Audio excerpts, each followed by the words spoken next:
La historia sin fin es presentado por Carlos Herrera, la fuerza del acero en las mejores manos. Vaya por lápiz y cuaderno, porque aquí comienza la clase magistral del que más sabe. El profesor Cristóbal García Huidobro nos cuenta lo que realmente pasó en La Historia Sin Fin. Solo aquí, en la Metro.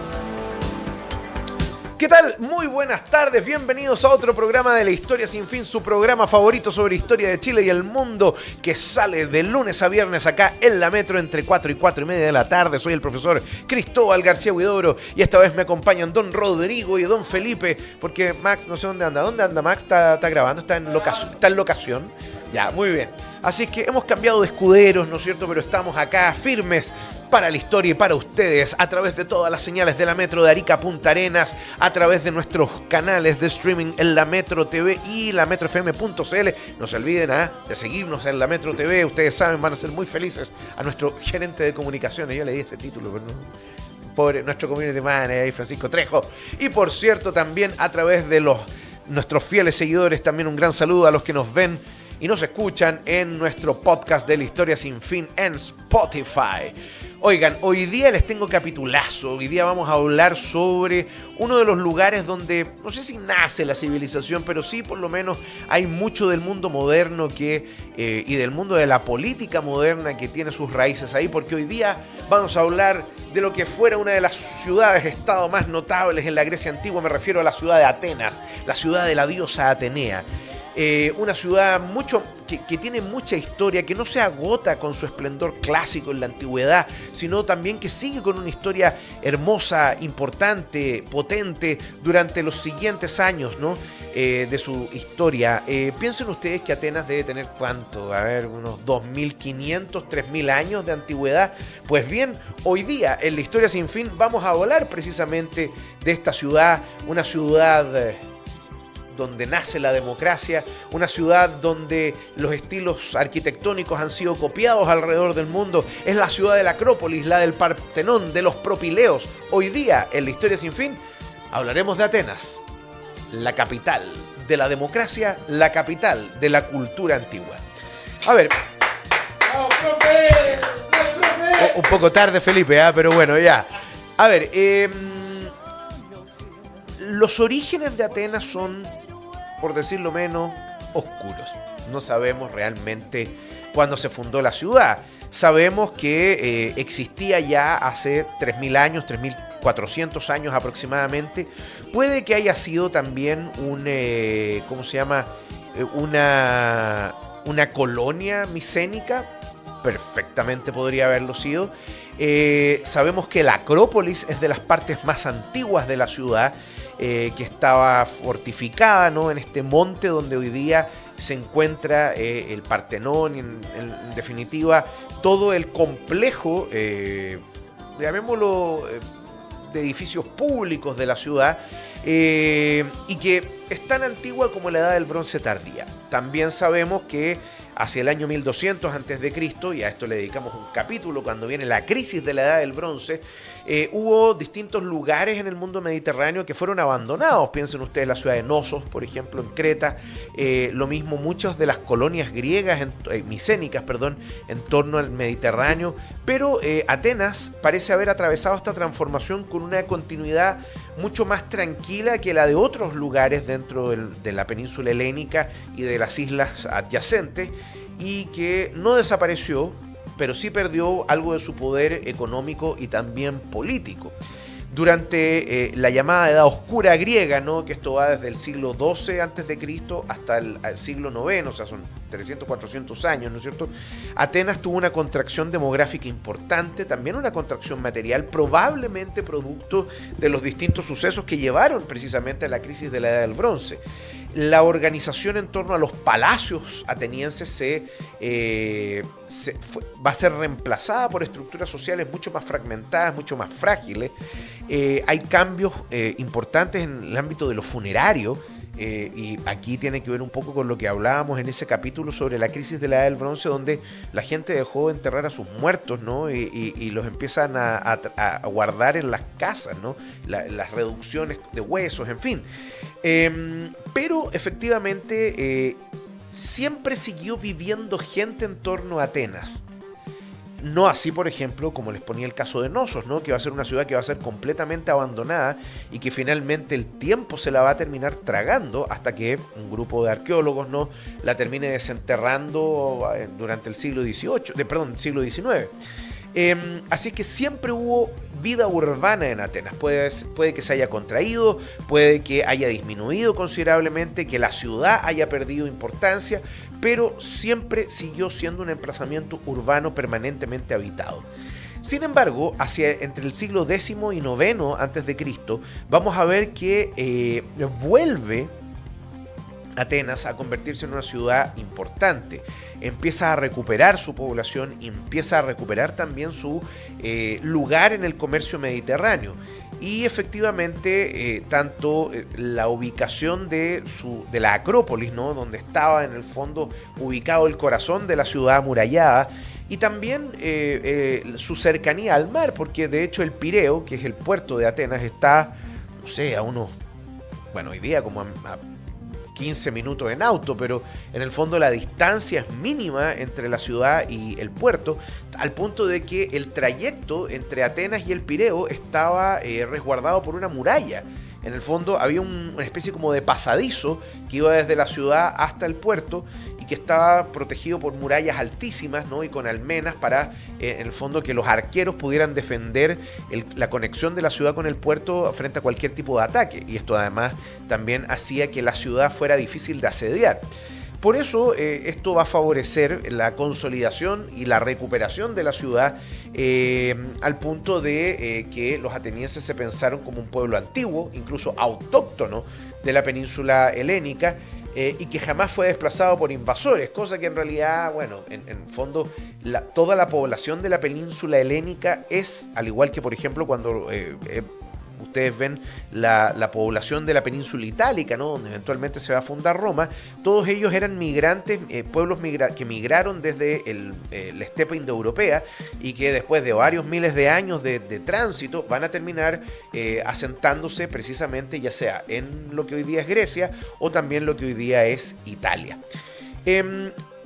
Durante la época arcaica, ¿no?, Atenas se transformó en lo que los griegos llamaban una polis.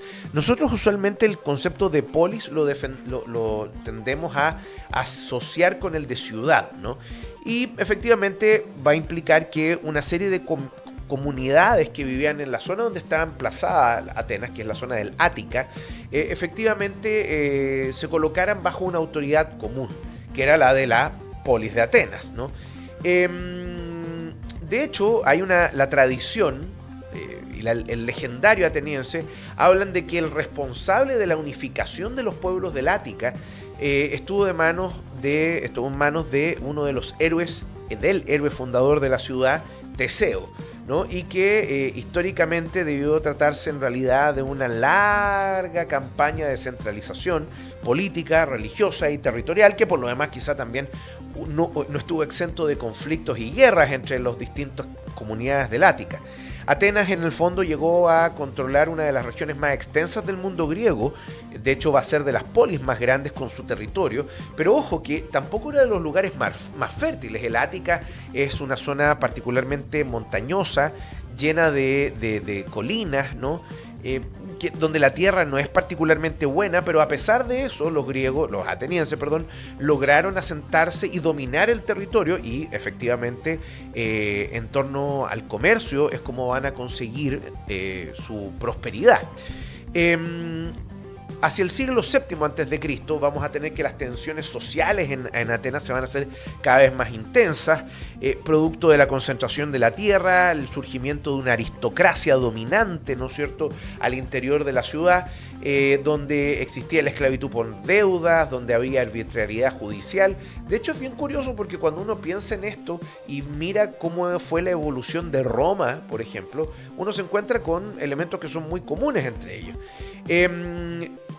En este contexto se hizo una gran reforma judicial y social al interior de Atenas, precisamente para aplacar las tensiones que se estaban acumulando, y aquí es cuando se habría promulgado las famosas leyes o constituciones de Dracón, ¿no? Y de ahí el concepto de lo draconiano, ¿no? En el fondo, un conjunto de leyes particularmente severas, ¿no? Y que lo fundamental de esta legislación no tiene que ver con el tipo de penas que crea, que es como por lo que más la gente conoce, sino porque era una ley que estaba escrita y que limitaba en buena parte la interpretación exclusiva de la aristocracia que se hacía de las leyes, porque los jueces eran aristócratas, y en el fondo cuando un aristócrata iba contra un plebeyo, no quiero decir plebeyo porque es un término romano, pero cuando un aristócrata iba frente a un individuo común de la ciudadanía ateniense, tenía todas las de perder, porque la ley no estaba escrita, porque los jueces fallaban dentro de su mismo grupo social, pero las leyes de Dracón en el fondo terminan precisamente, parcialmente con eso. Eventualmente, después de las reformas de Dracón, un siglo después vendrán las reformas del Gran Solón, ¿no es cierto?, que fue designado por el gobierno ateniense para emprender reformas mucho más profundas. Prohibió la esclavitud por deudas de los ciudadanos atenienses, alivió las cargas económicas e impositivas, reorganizó la participación política según criterios de riqueza. En el fondo, las personas que más impuestos pagaban eran las personas que más tenían también que responsabilidades tener. En el fondo, mientras yo llevaba el peso de la ciudad sobre mis hombros, también me correspondía una mayor participación. Ahora, Solón no estuvo lejísimos de integrar o crear una democracia plena en el sentido ateniense, pero la ciudadanía comenzó a definirse cada vez más por sus capacidades y por la pertenencia a la comunidad cívica, que en el fondo por su riqueza, ¿no? Pero quizá de las reformas más notables que va a tener Atenas son precisamente las reformas de Clístenes. Ustedes me dirán, ¿y este señor quién es? Bueno, Clístenes es el padre de la democracia ateniense. De hecho, la reforma constitucional de Clístenes lo que hace es dividir a la ciudad de Atenas en 10 tribus, que se les conocía con el nombre de demos. Y de ahí la dimocratía, es decir, el gobierno de los demos o el poder de los demos, es lo que da origen también al concepto hoy día de democracia. Aquí lo que se hacía era mezclar habitantes de distintas zonas del territorio del Ática que gobernaba Atenas, ¿no es cierto?, donde la unidad fundamental, como les señalaba, era el demos, y que en el fondo era un espacio de adscripción cívica de la ciudadanía. Ya no habían dependencias aristocráticas vinculadas con la tierra, sino que aquí se mezclaba distintas personas de distintas clases sociales, todos como ciudadanos dentro de esta tribu o demos, como se les llamó durante el gobierno de Clístenes. Eventualmente también aquí hay otro tema. Las magistraturas, ¿no es cierto?, los cargos de gobierno en Atenas se elegían, dependiendo del tipo de responsabilidad, una vez al día, una vez a la semana, una vez al mes, pero lo importante era, en el fondo, ir rotando a toda la población, y que más encima la elección era por sorteo. En el fondo salía mi nombre por sorteo y en el fondo yo me tenía que hacer cargo de X responsabilidades durante lo que duraba mi magistratura. Por cierto, también en Atenas se crea, durante la reforma de Clístenes, la famosa bulé, conocida también como el Consejo de los 500, ¿no? Eran 500 miembros encargados de preparar los asuntos de la Asamblea Ciudadana, que en el fondo era la reunión de todos los ciudadanos en el Ágora, que era la plaza pública donde se hacía el comercio, donde se cerraban los tratos, ¿no es cierto?, mercantiles de la ciudad, pero también era el lugar por donde todos los ciudadanos de Atenas en algún momento tenían que pasar. La asamblea de los miembros de esta ciudad, de los habitantes de la ciudad, tenían que deliberar sobre los asuntos mismos domésticos de la ciudad, y no se entregaba una representación como hoy día lo tenemos en nuestras democracias representativas, sino que el ciudadano era activamente responsable. Ahora, por cierto que cuando nosotros hablamos de cuerpo de ciudadanos estamos hablando de, no sé, serán con suerte 1.000 personas por cada tribu, y en total 10.000. Y estoy siendo generoso, porque fuera de la ciudadanía quedan las mujeres, los niños, los infantes, por cierto, e incluso algunas profesiones. Los actores, por ejemplo, no tenían acceso a la ciudadanía. Los comediógrafos tampoco. Bueno, en el fondo eran personajes que, o sea, la ciudadanía estaba extremadamente delimitada, y por cierto, no todo el mundo participaba, se esperaba que así lo hicieran, pero no todo el mundo participaba de las decisiones de la ciudad. La democracia ateniense en ese sentido no nace como un sistema perfecto, no es un sistema universal, sino que es el resultado en el fondo de los distintos conflictos y de los aprendizajes de Atenas y de su población. Quizá uno de los episodios más conocidos de la historia ateniense son las llamadas guerras médicas, que no tienen nada que ver con los doctores por lo demás. Sí, cuando éramos chicos leíamos la historia de las guerras médicas y nos daba risa, y nos veíamos médicos peleando, pero no era el caso. Lo mismo con las guerras púnicas, pero no voy a hacer un chiste sobre eso en el caso de la historia de Roma. Pero sí, efectivamente, los medos era como los griegos llamaban a los persas. Y efectivamente, durante el siglo V, también conocido como el siglo de oro de Atenas, Atenas va a estar enfrascada en una serie de guerras, especialmente contra las tropas de Darío I, que es el que desembarca en Maratón, y de ahí va a venir el nombre también de la carrera de 42 kilómetros, que es lo que separa Maratón de Atenas, ¿no? La segunda invasión, que va a ser del sucesor de Darío, de Jerjes, ¿no es cierto?, en el año 480 antes de Cristo, efectivamente va a ser otro episodio dentro de las guerras médicas, que culmina eventualmente con la famosa batalla de Salamina, ¿no?, la gran batalla naval frente a las costas de Atenas.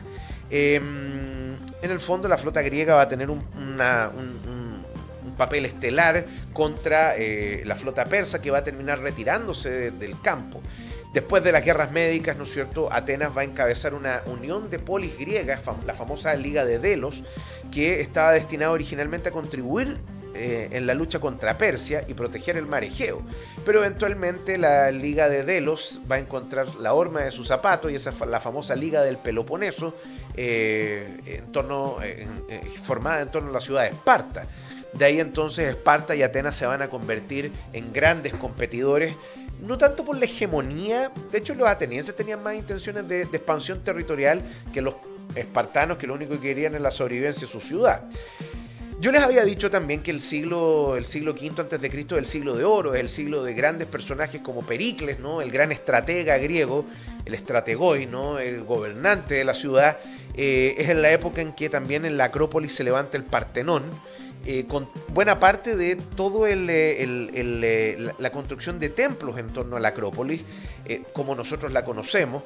Y de hecho hay una dimensión religiosa, indudablemente, pero también política. O sea, Atenas se presentaba como una protectora de Grecia, como la vencedora de los persas, la vencedora de los bárbaros, y también como un centro de civilización, ¿ya? La vida intelectual, artística es famosísima, ¿no es cierto? Las tragedias de Esquilo, los trabajos de Sófocles, de Eurípides, ¿no? Junto con los comediantes o comediógrafos como Aristófanes, van a convertir la política, ¿no es cierto?, en crítica pública. En el caso de los trágicos, de los escritores de tragedia, donde los distintos dilemas sociales, de justicia, de la culpa y también del destino, se van a convertir en grandes móviles de la literatura griega. Por cierto, la historia no termina ahí. Vamos a tener el surgimiento, de hecho, de la historia como disciplina, gracias a Heródoto y Tucídides. Y en fin, Atenas va a tener esta historia de ser un faro cultural, donde la democracia era celebrada, ¿no?, como la libertad de los ciudadanos, pero también, como les decía, excluía a medio mundo. O sea, las mujeres, los esclavos, los niños, incluso aquellas personas que sostenían económicamente a Grecia, los famosos metecos, que los metecos eran como la población que vivía en torno a Atenas, pero no tenían derechos ciudadanos. Bueno, tampoco pertenecían a la ciudad, y por lo tanto la ciudad dependía de ellos, pero no tenían ni un derecho, ¿eh? Y por cierto, va a llegar un momento en que Atenas se va a considerar tan poderosa y se va a mostrar tan poderosa que va a levantar las alertas de otros pueblos en la península helénica, entre ellos los espartanos, y esto va a terminar en una gran guerra entre la Liga de Delos y la Liga del Peloponeso, que va a terminar eventualmente, con la derrota de Atenas. De hecho, desde el siglo IV a.C., Atenas va a tener importancia política, pero nunca va a recuperar la supremacía que tuvo antes de la guerra del Peloponeso contra los espartanos y sus aliados, ¿no? ¿Participó en nuevas alianzas? Sí. ¿Se enfrentó a Esparta de nuevo? También. Pero durante la época en que Atenas estaba en este compás de espera, hay otras ciudades griegas, otras ciudades-estado que van a surgir, como por ejemplo Tebas. También se crea una segunda liga ateniense, más moderada que la primera, que la Liga de Delos, pero que va a estar marcada siempre por tensiones con los aliados y que además Atenas nunca va a recuperar realmente el poderío que tuvo antes de que los espartanos le pasaran boleta. A eso hay que agregarle que hay otro poder en la península helénica más hacia el norte que se va a levantar, me refiero al reino de Macedonia, especialmente de la mano de Filipo II, que es el padre de Alejandro Magno, y que va a derrotar no solo a los atenienses, sino a los tebanos en el año 338 a.C.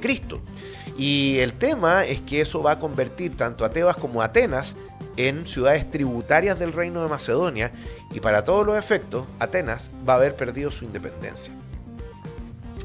Por lo tanto, nunca más Atenas va a levantar la cabeza como poder, como faro cultural, indudablemente, y lo va a seguir siendo. O sea, sin ir más lejos, tras la muerte de Alejandro Magno en el 323 a.C., Atenas quedó de todas maneras como una gran capital cultural, sin perjuicio de que van a haber disputas políticas de los herederos de Alejandro Magno, ¿no es cierto? Pero en el fondo sigue siendo la capital cultural del mundo antiguo.